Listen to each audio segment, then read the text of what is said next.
I'm visiting with Troy J. Grice, author of Indivisible, a novel about economic collapse, and you're listening to Destiny Survival Radio. Okay, you mentioned Frederick Hayek. Not too long ago, I read, what's it called? It just slipped my mind. On the Road to Serfdom, is that right? I think that's close to the title anyway.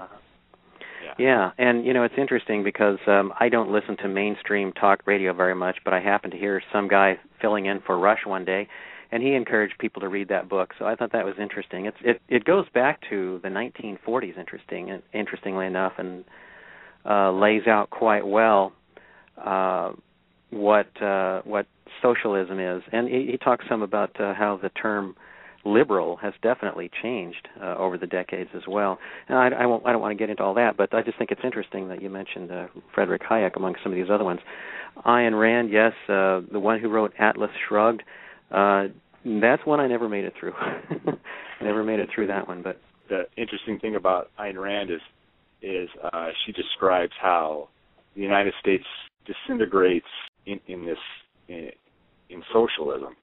And everything she wrote about in 1954, or it was published in 54, it probably took her quite a while to write it, seems to be happening almost exactly the way she laid it out 60 years ago.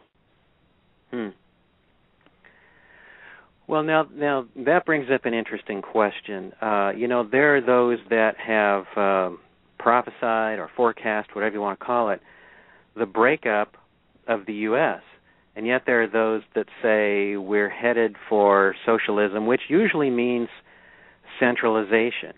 Do you think we might see a breakup of the U.S. at some point?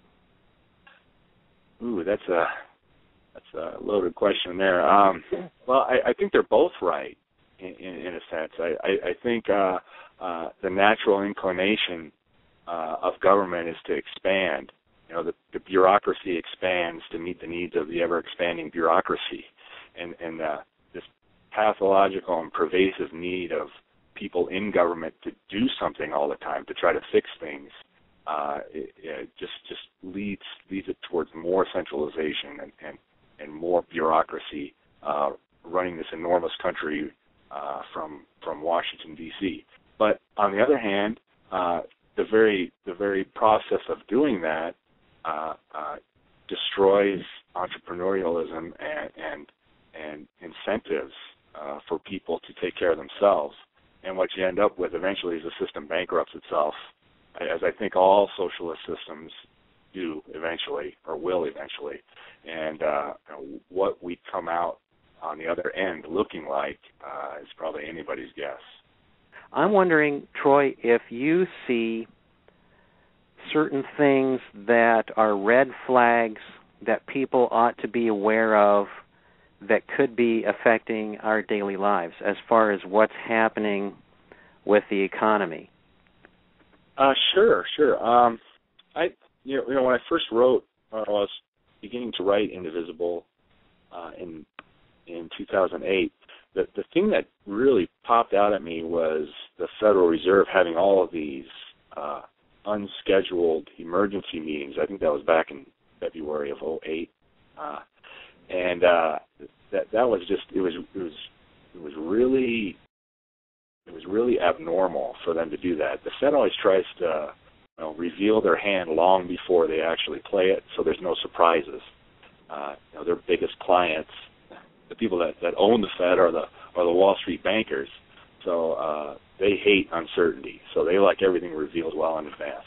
And when the Fed starts having these emergency sessions and emergency meetings and tweaking interest rates a half a point and 3/4 of a point over the course of a month, that might be time to be paying very close attention to your 401k, if anything else. I think another thing, we saw that big price run up in oil in that summer. I think it's summer of 2008 when it got to $147 a barrel. And that may happen again. Absolutely, I think it's almost a certainty that it's going to happen.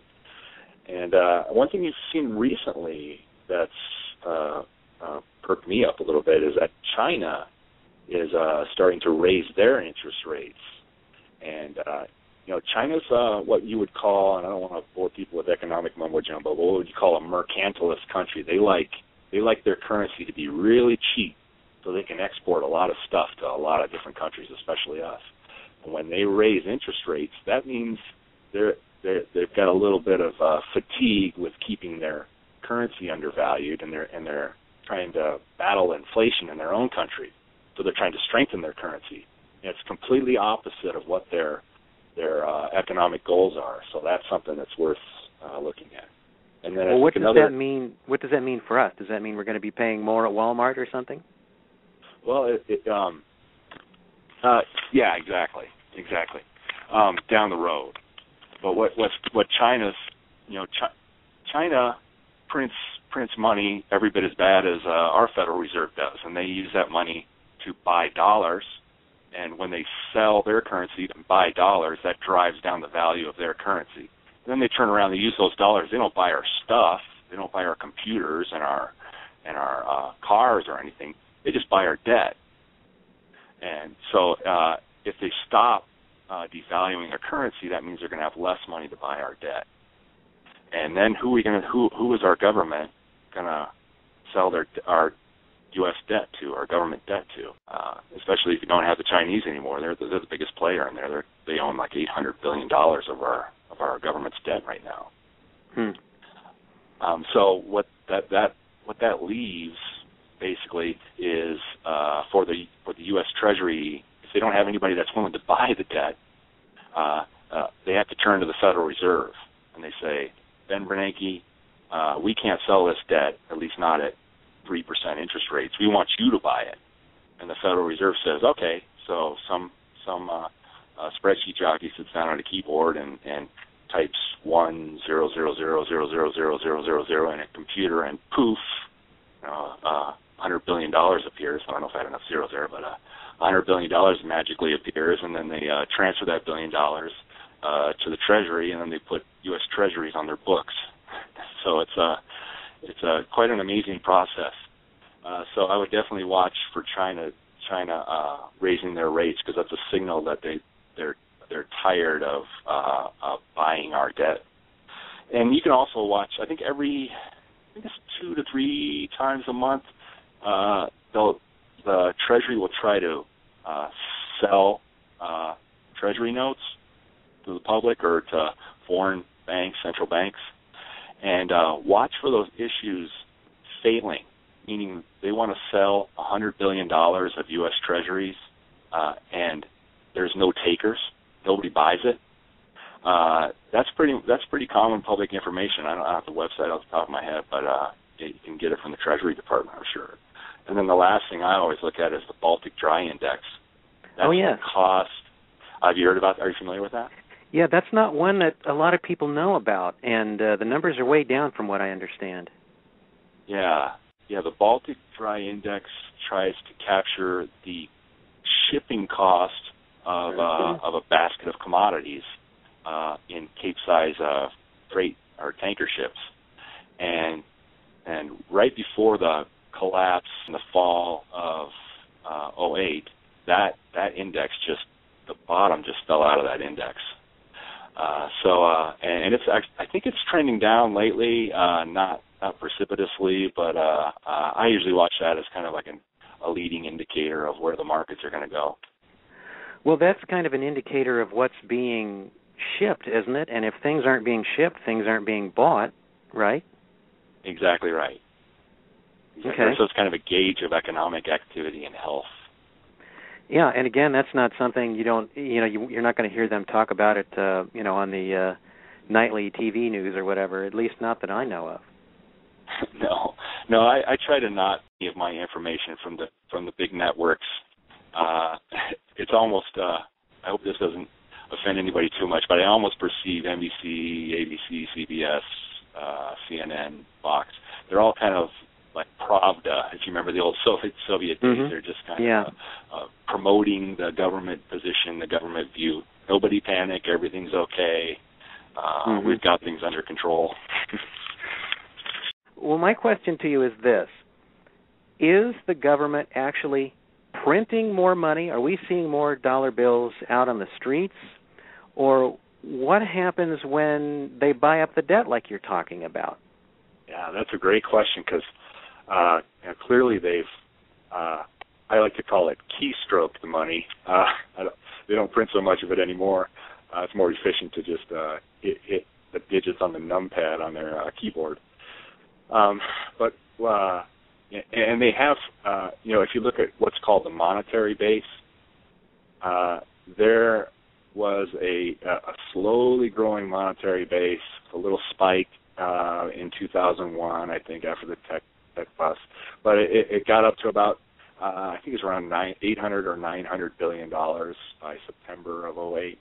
And then after the banks started going down, Lehman Brothers, Bear Stearns, pretty much all of them are actually insolvent. But after those ones went down, and TARP started getting rammed through, and all the bailouts, the GM bailout, the AIG bailout,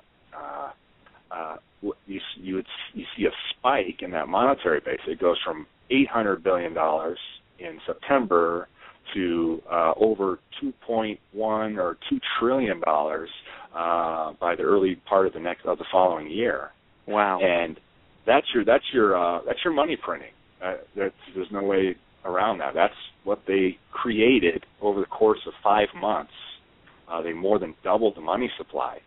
Now everybody says, well, how come gas isn't $7 a gallon now? Right. Well, all that money that they created, they bought all those toxic assets from the banks and equity shares in GM and pieces of AIG, and all that money went on to the bank's balance sheets.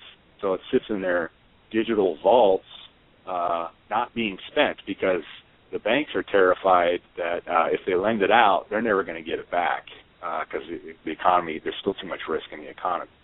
So they just leave it. The banks have a bank, the Fed. So the banks turn around, they put the cash back on deposit with the Fed, and then they collect interest on that from the Federal Reserve. So there's not a lot of incentive right now, especially when rates of return are so low. Mm-hmm. Why would you want to put money in a savings account if it's earning 1%? I might as well just keep it in my wallet or keep it in the shoebox or something. So it's kind of the same idea. They're just leaving it. They're collecting their 1% interest from the Fed and trying to wait out the situation, looking for the economy to pick up.